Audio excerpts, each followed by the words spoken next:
तर स्वागत आहे आपलं सर्वांचं आजच्या एका नवीन व्हिडिओमध्ये। आजच्या व्हिडिओमध्ये मी तुम्हाला जर तुमच्याजवळ बँक अकाउंट असेल आणि तुम्हाला फोनपे, गुगल पे, पेटीएम, UPI वरून पेमेंट करायचं असेल, पैसे पाठवायचे असेल किंवा तुम्हाला बॅलन्स चेक करायचा असेल, तर त्यासाठी तुम्हाला आधी बँकेच्या ATM कार्डची गरज पडत होती फोनपे, गुगल पे ॲक्टिवेट करण्यासाठी।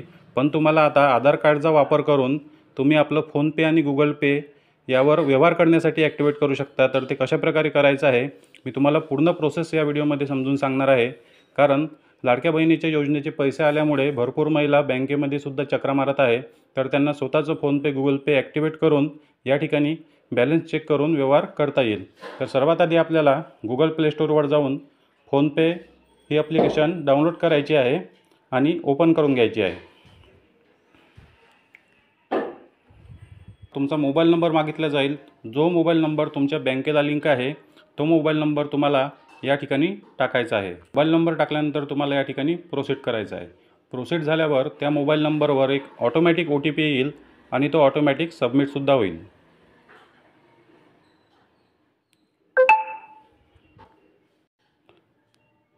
या ठिकाणी परमिशन वगैरे अलाउ करून तुम्हाला समोर जायचे आहे।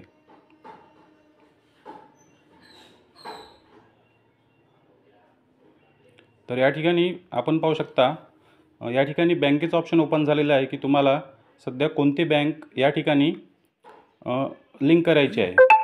तर या ठिकाणी मी तुम्हाला ज्या बँकेची लिस्ट दाखवत आहे, जवळपास 90% बँक्स जे आहे ते या सुविधेसाठी जे आहे ते तुम्हाला आधार कार्डवरून UPI पिन सेट करण्यासाठी परमिशन देते।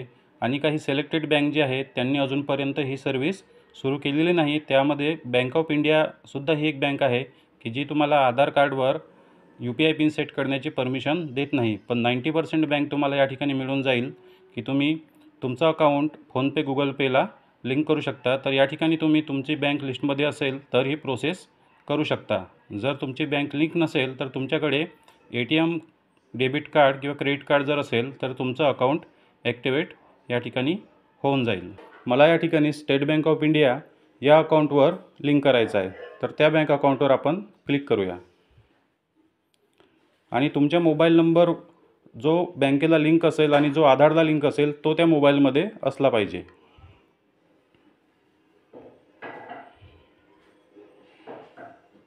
शेवट या ठिकाणी तुम्हाला अकाउंट नंबर दाखवला जात आहे, ब्रांच दिसत आहे, त्यानंतर अकाउंट होल्डरचे पूर्ण नाव आणि IFSC कोड या ठिकाणी दाखवत आहे। तुम्हाला खाली बटन दाबून कन्फर्म करायचं आहे। तर त्यानंतर तुम्हाला आता या ठिकाणी व्यवहार करण्यासाठी UPI पिन या ठिकाणी सेट करायचं आहे। तरी आपण UPI पिन फक्त ATM कार्डच्याच मदतीने सेट करू शकत होतो, पण आता 90% बँकमध्ये आधार नंबरद्वारे UPI पिन सेट करण्याचं ऑप्शन आलेलं आहे। जर तुमच्या बँकमध्ये नसेल, जसं की बँक ऑफ इंडियाला अजून हे ऑप्शन आलेलं नाही, तर लवकरच येणार आहे। पण 90% बँक यासाठी लिंक झालेले आहे। तर या ठिकाणी तुम्हाला सेट UPI पिन किंवा रिसेट UPI पिन असं ऑप्शन येईल, त्यावर तुम्हाला क्लिक करायचं आहे। तर या ठिकाणी आपण पाहू शकता स्टेट बँकला हे ऑप्शन दिलेलं आहे, आधार नंबर लिंक विथ बँक आणि खालच्या बाजूला ATM कार्ड आहे। जर ATM कार्ड असेल तर तुम्ही लिंक करू शकता, पण ATM कार्ड जर तुमच्याजवळ नसेल तर तुम्हाला आधार नंबरवर या ठिकाणी टिक करायचं आणि प्रोसीडच्या ऑप्शनवर क्लिक करायचं आहे। आणि तुम्हाला तुमच्या आधार क्रमांकाचे या ठिकाणी समोरचे 6 अंक टाकायचे आहे।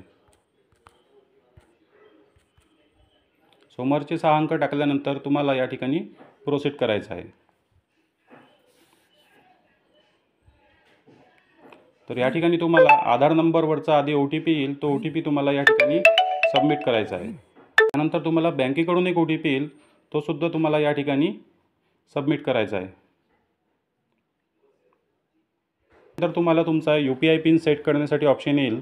काही बँक जे आहे ते 4 नंबरचा UPI पिन देतात आणि काही बँक 6 नंबरचा UPI पिन देतात। तुम्हाला 2 वेळा हा UPI पिन या ठिकाणी सबमिट करायचा आहे। तुमच्या मताने तुम्हाला कोणताही पासवर्ड या ठिकाणी टाकायचा आहे। हा UPI पिन तुम्हाला तुमचं बॅलन्स चेक करण्यासाठी किंवा पैसे पाठवण्यासाठी कामी येईल, त्यामुळे तुम्हाला हा UPI पिन गुपित ठेवायचा आहे। अशाच प्रकारे 2 वेळा तुम्हाला हा सेम UPI पिन या ठिकाणी टाकायचा आहे। तर UPI पिन टाकल्यानंतर आपण या ठिकाणी पाहू शकता मेसेज आलेला आहे की तुमचं जे ॲप्लिकेशन आहे, तुमचं फोनपे जे आहे ते आधार नंबरच्या मदतीने या ठिकाणी लिंक झालेला आहे. तर आता आपण बॅक येऊया आणि चेक बॅलन्सच्या ऑप्शनवर क्लिक करूया. तर या ठिकाणी आपण पाहू शकता मी जे अकाउंट या ठिकाणी लिंक केलेलं आहे त्याचं बॅलन्स मी तुम्हाला या ठिकाणी चेक करून दाखवतो. तुम्ही जो 6 अंकी UPI पिन त्या ठिकाणी सेट केला तो तुम्हाला या ठिकाणी सबमिट करायचा आहे.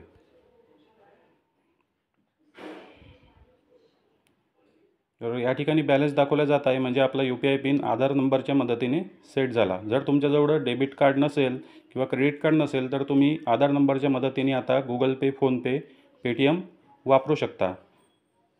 पण तुम्हाला तुमचा UPI पिन जो आहे तो गुपित ठेवायचा आहे, तो कोणालाही सांगायचा नाही.